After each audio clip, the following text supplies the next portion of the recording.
Now, NDE Radio, a weekly exploration of near-death experiences and similar encounters with the other side. Now, here's your host, Lee Witting. Welcome to NDE Radio with Lee Witting, whether you're listening on TalkZone, by podcast, through the archives of our ad-free shows on our YouTube channel, or by connecting through our Facebook page.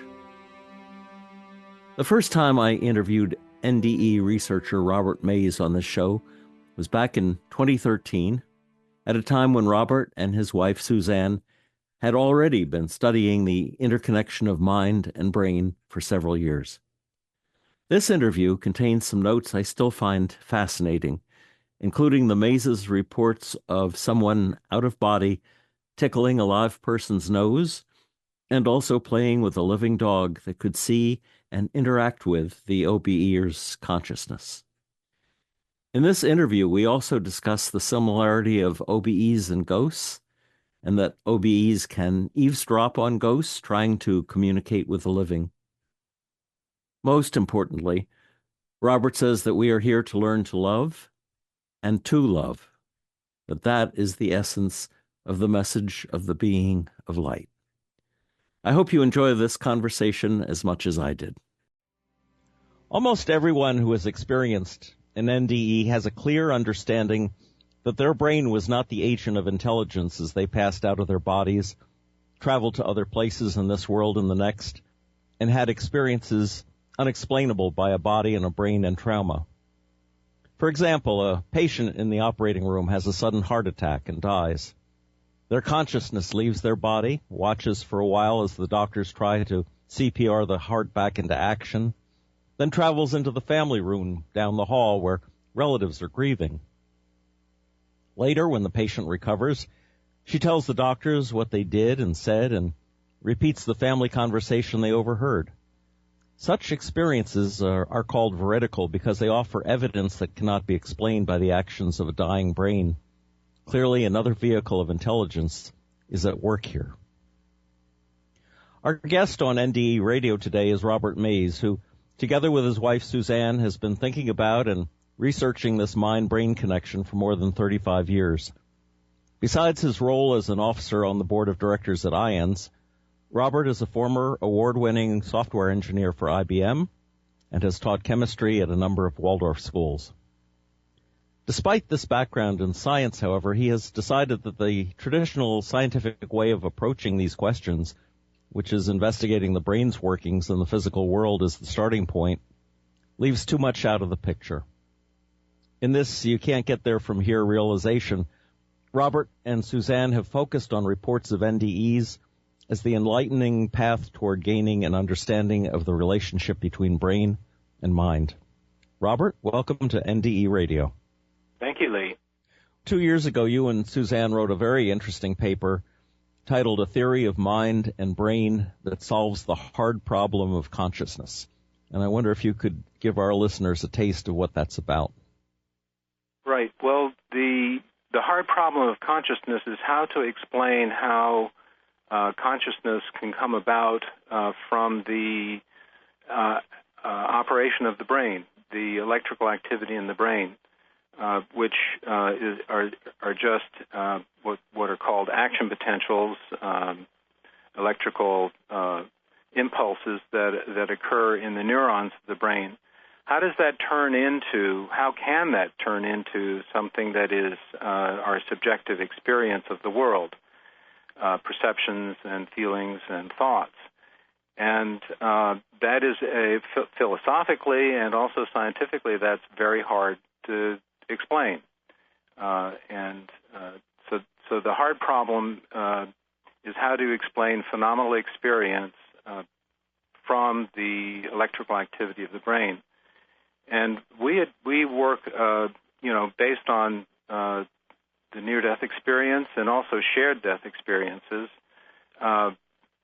looking at what is happening to consciousness. And as you said in the introduction, consciousness appears to separate from the body in a near-death experience.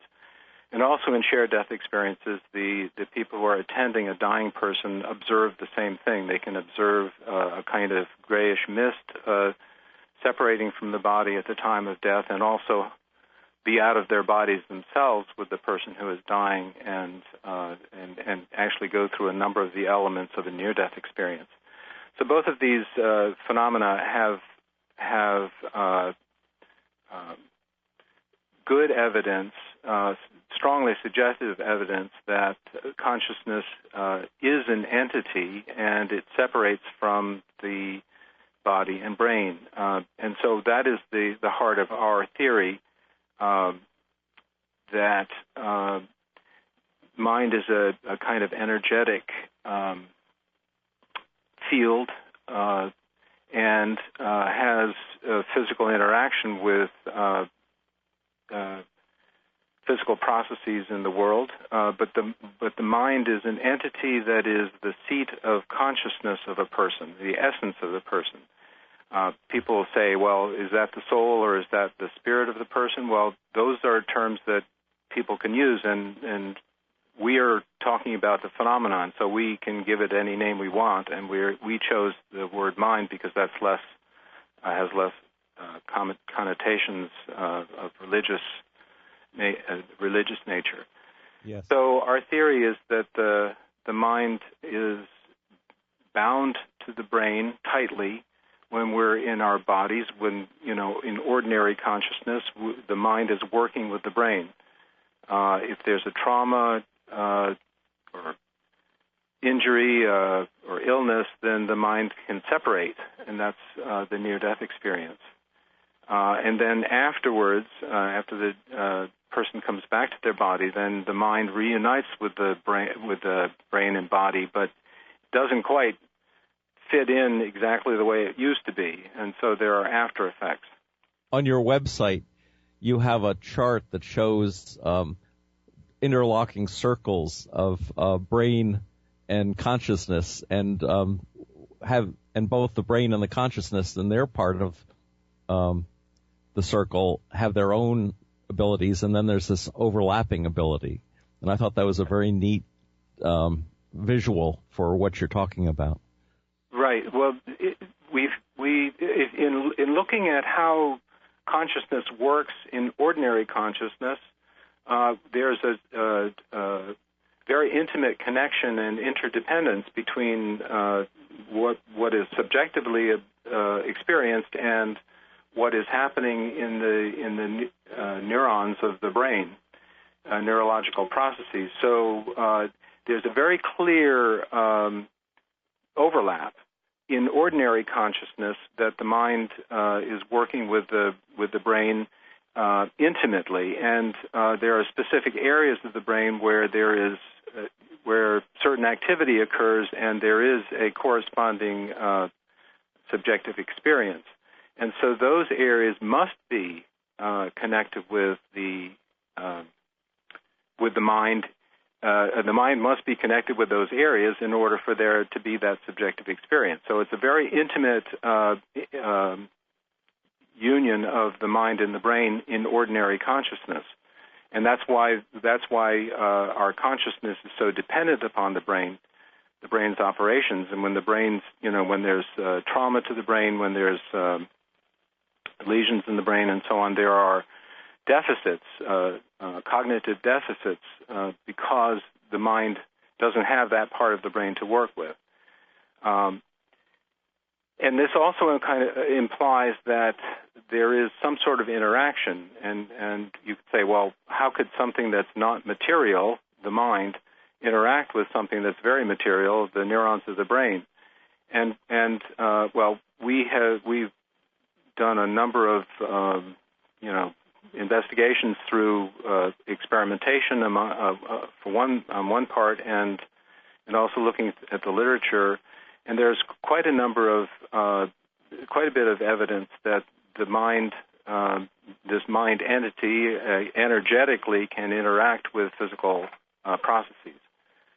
In fact, we've found evidence in NDEs that of this, where a person can tickle a person who's out of the body in an NDE can tickle somebody, and they will respond or react to it. They can be seen by animals the entity, even though it's invisible to normal people's sight, can be seen, for example, by a dog.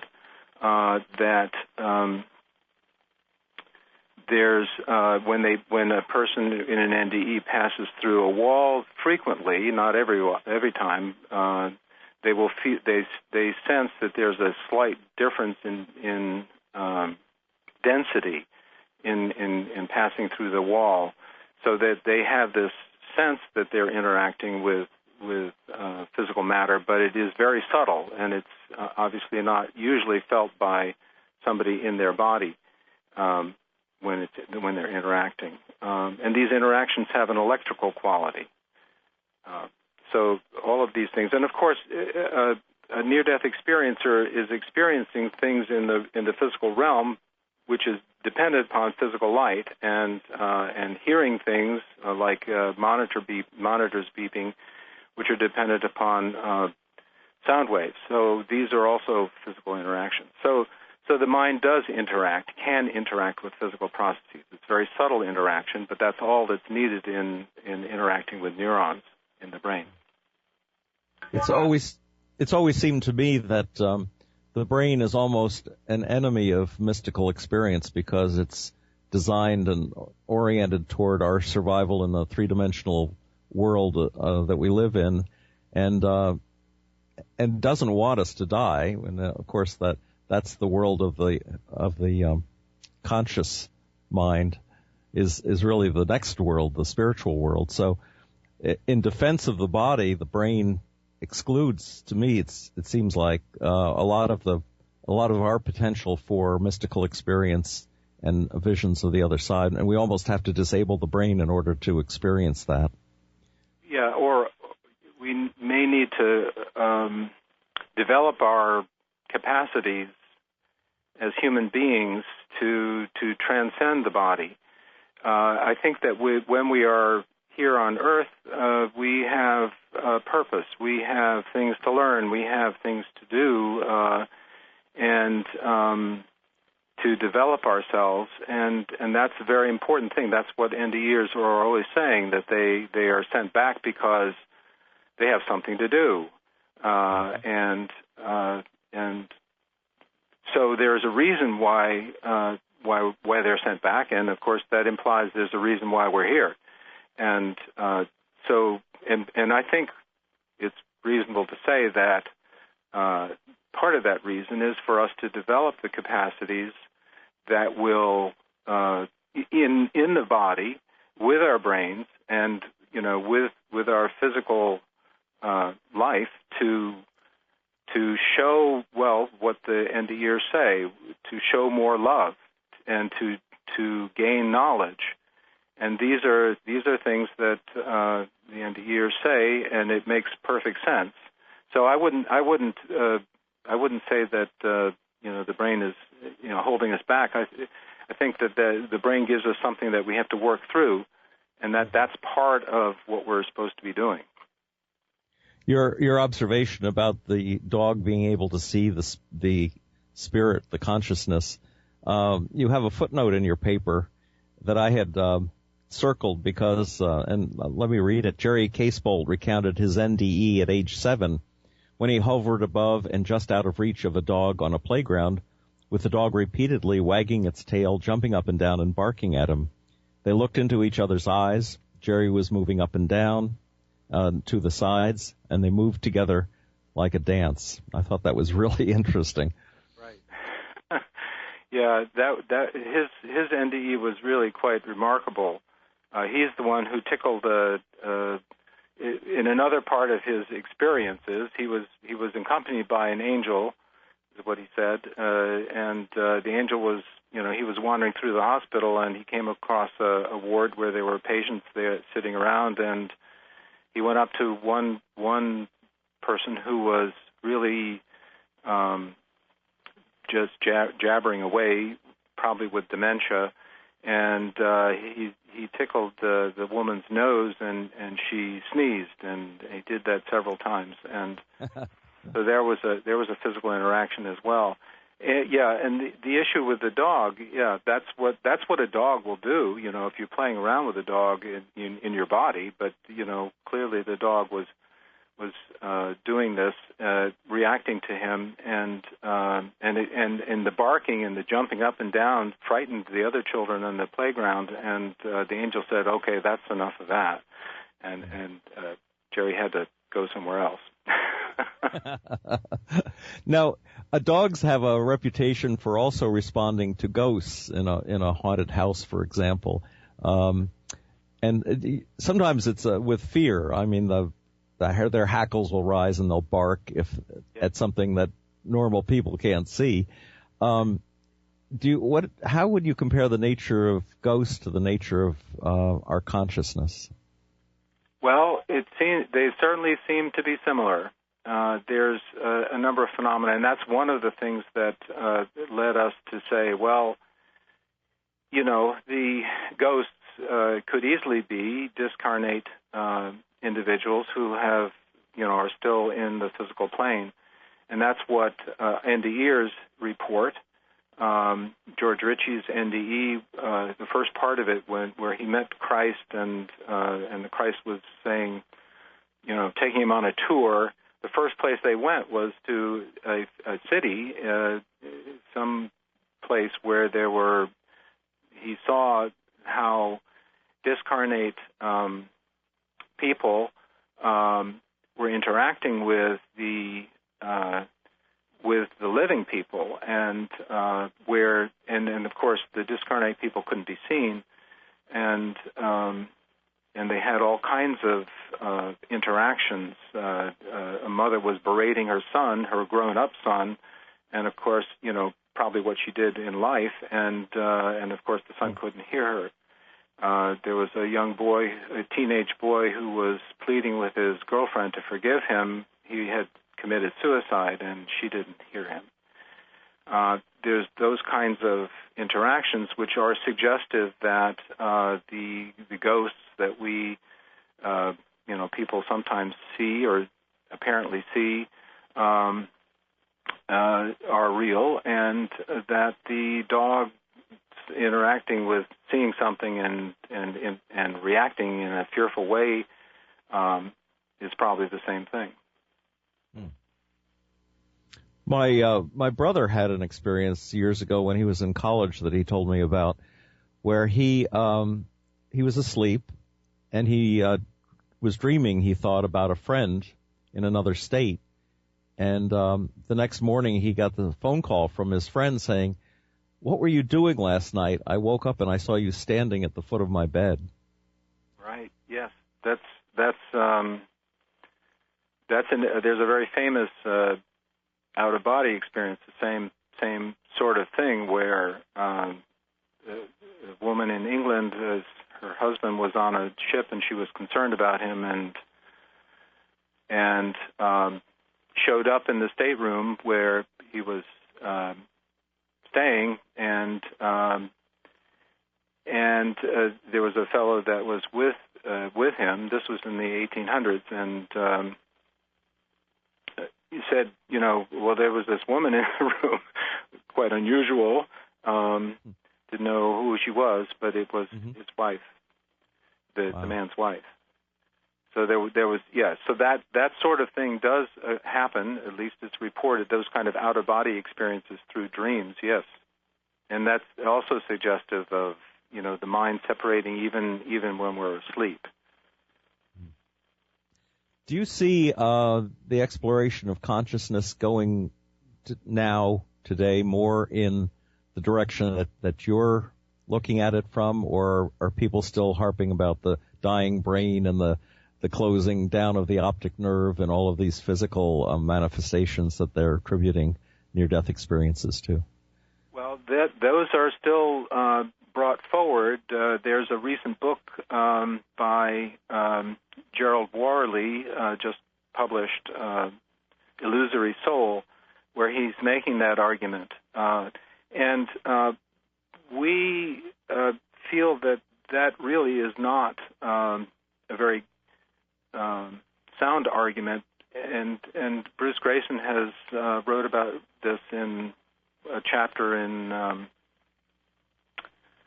Handbook of Near-Death Experiences that physiological factors are not explanatory of near-death experiences because, just briefly, they're superficially like a near-death experience, but they do not have the ultra-real, some elements of near-death experience, but they don't have the ultra-real nature of the experience.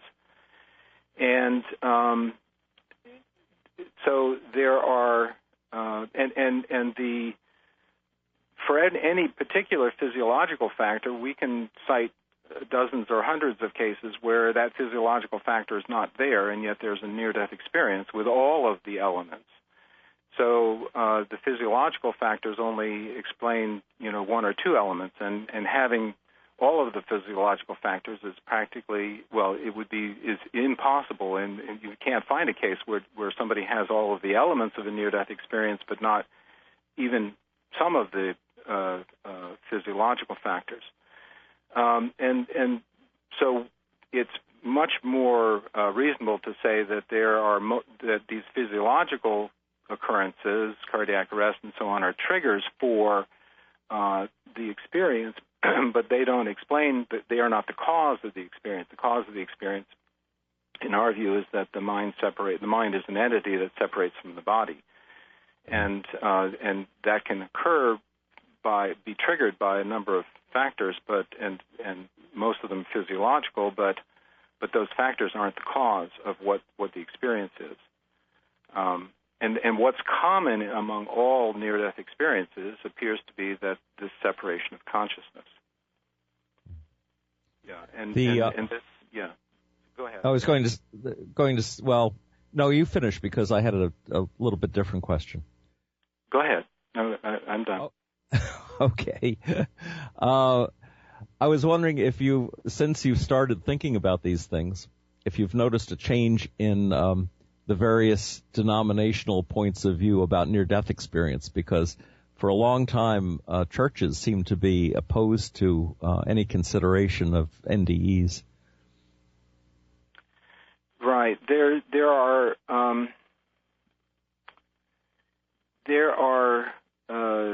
a couple of aspects of that. First of all, some Christians, pastors and so on, feel that this NDE is true because look, the person saw Jesus and the person had these experiences, all of which are biblical and supported by biblical passages, and there's nothing in it that isn't biblical. And others say, well, it's all the work of the devil, and these things are really near-death experiences appear to be,